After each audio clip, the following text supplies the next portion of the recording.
Welcome, prospective applicant, to your third orientation session here with us at World Eater. At this point, you have surpassed all but 10% of your fellow applicants.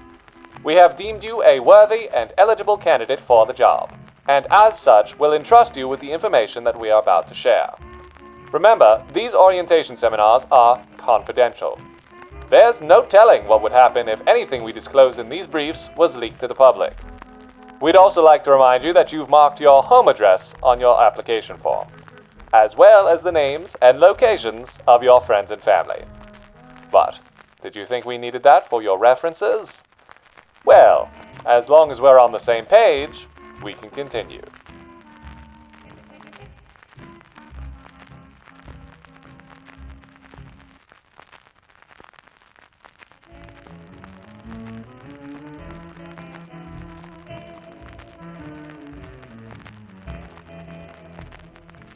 Subject 011, Sinkhole.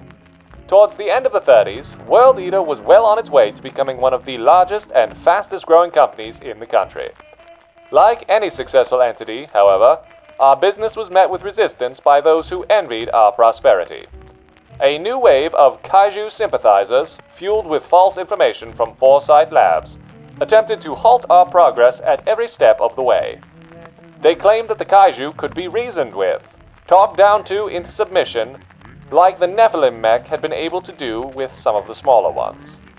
Codenamed Sinkhole was a perfect representation of the lack of humanity in these monsters. Nothing but a void of darkness and destruction, slayed by our unparalleled engineering and piloting skills. When this display failed to sway the opposition, we were forced to take more drastic measures.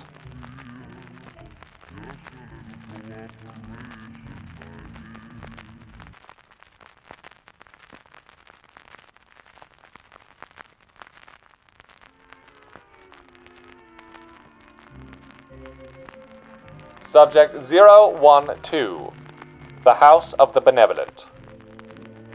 World Eater's public image was in a steady decline from the beginning of the 40s onward. Despite numerous successful victories achieved by our packs against the kaiju, the American public continued to be fed a string of egregious lies by Foresight Labs. World Eater has alternative motives, they said. The kaiju are not the enemies. There's more to the story that you don't know. Moreover, isolated incidents with our mechs resulted in PR nightmares, particularly the Mark II debacle. But if there's one way to win back the American public, it's with faith. Half a decade of hard work culminated in World Eater's magnum opus, the House of the Benevolent, a living fortress that provided a home to the sorry masses displaced by the kaiju attacks, and gave World Eater an entirely new face. We were no longer just a company. We were a way of life.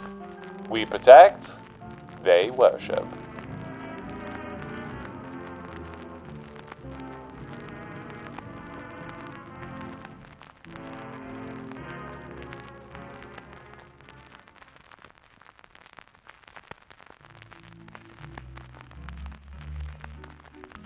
Subject 013, A Show Mark II. We thought we had managed to replicate the success of Foresight Labs and their Nephilim mech. But we don't understand the kaijus as well as we thought we did.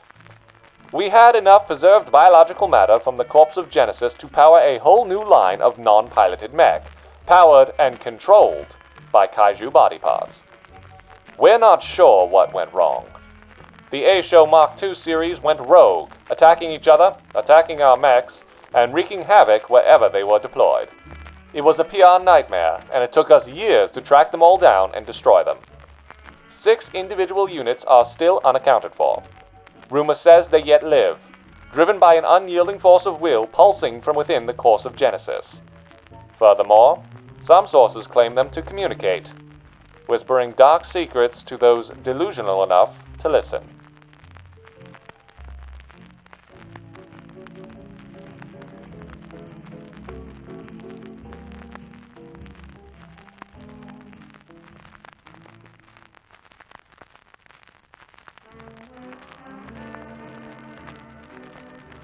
Subject 014, Technicolor. The House of the Benevolent was a good step towards repairing World Eater's reputation in the eyes of the American public, but the kaijus were becoming harder and harder to manage. An unexpected encounter with a very bizarre kaiju made World Eater look foolish and incompetent, taking our pilots over a week to contain it.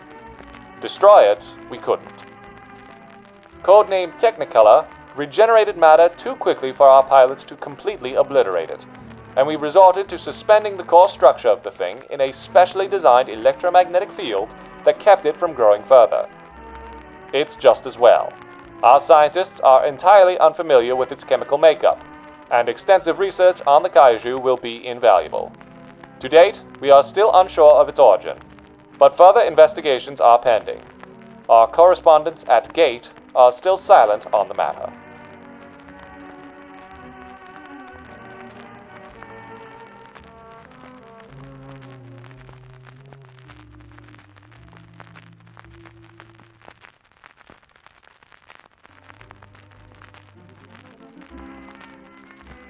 Subject 015, The Ambassador.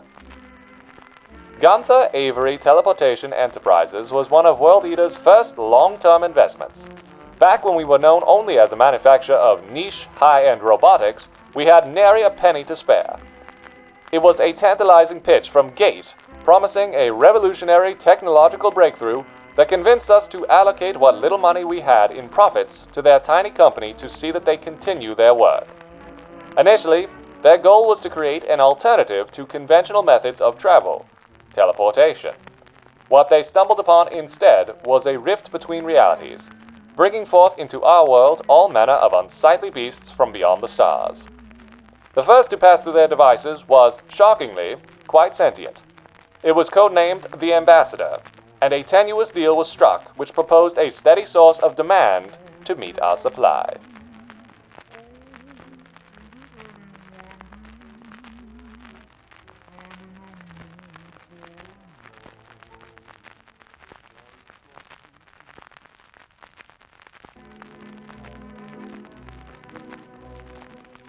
Subject 016, The Shimmer.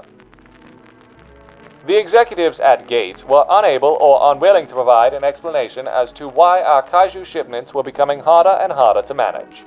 In the summer of 45, a wave of exceptionally agile and bloodthirsty kaijus was brought forth through the rift. This horde of ravenous monsters, dubbed the Shimmer, had no interest in attacking human settlements. Instead, they seemed only interested in direct combat with our packs. They were significantly smaller than any other kaiju we had faced in the past, but their sheer numbers made them nearly impossible to deal with. Gate had us playing the fool, making our packs look incapable of competing with this new breed of kaiju. It was at this point in time that we ended our relationship with Gunther Avery and began to rethink our business model.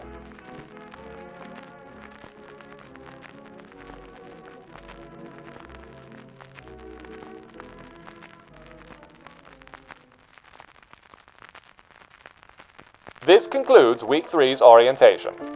Only one briefing session remains. Stay the course, applicant, and this job will be yours. Slip up, and no one will ever be able to prove you were here.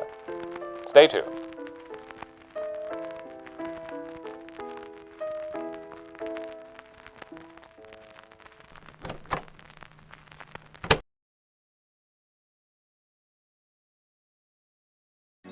I can't believe we're already on week 3 of KAIJUNE. This has been a busy month, but I've been having fun. I hope you guys have been too. We're ready to move on to day 17's prompt, Bug, which means another Mega Evolution for the Mystic Pokemon. Oh, sorry, that was confusing. Not that Mystic Pokemon, this Mystic Pokemon. Did you know that Flygon and Xatu share a category? I actually didn't. Fun coincidence. Bug and Dragon type is a combination I think a lot of us have been excited to see in an official Pokemon game. The Maza region already has a Bug Dragon type, but I'm aware that Ariamato doesn't quite scratch the itch that a lot of people had for the typing. As such, I thought it might be fun to indulge in a design that leaned more into the Dragon side of Dragon and Bug. Flygon is definitely a Pokemon people have been wanting a Mega for since Oros, but it's painfully obvious at this point that we won't get one in the official games anytime soon. Subsequently, there are a lot of fan designs out there for Mega FLYGON, and a lot of them are really cool. My biggest problem with most of them, though, is that they make FLYGON feel too aggressive and intimidating. I like how FLYGON is equal parts cute and tough. I wanted to preserve that characterization in the Mega, while playing up more of the insectoid aspects of the design. A set of extra arms and wings helps FLYGON feel more like a bug type than a ground type. I'll be completely honest, I do think that this final design could use another pass, but like I've said before, this challenge is all about time management, and unfortunately I had to move on from this one before I could take another crack at it. Think of this design as more of a first draft. I'd like to try doing Mega FLYGON again. Mega FLYGON, the Mystic Pokemon. When it Mega Evolves, FLYGON's senses are elevated tenfold. The sensory organs on its neck act like primitive eyes, detecting movement from all angles around the Pokemon. FLYGON can react to these stimuli in fractions of a second, utilizing several specially adapted scales protruding from its tail like a rudder to allow it to turn on a dime. A second pair of delicate wings allows Mega FLYGON to hover in place, then dart off in any direction in an instant.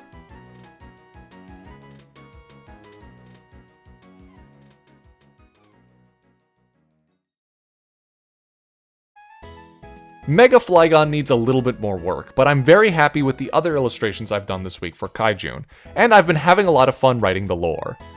You guys also seem like you've been having fun this week, and once again I'm blown away by the work I'm seeing. It's always so uplifting to see work for these challenges that I think look even better than my own. You guys are seriously talented, and I hope you all keep up the good work.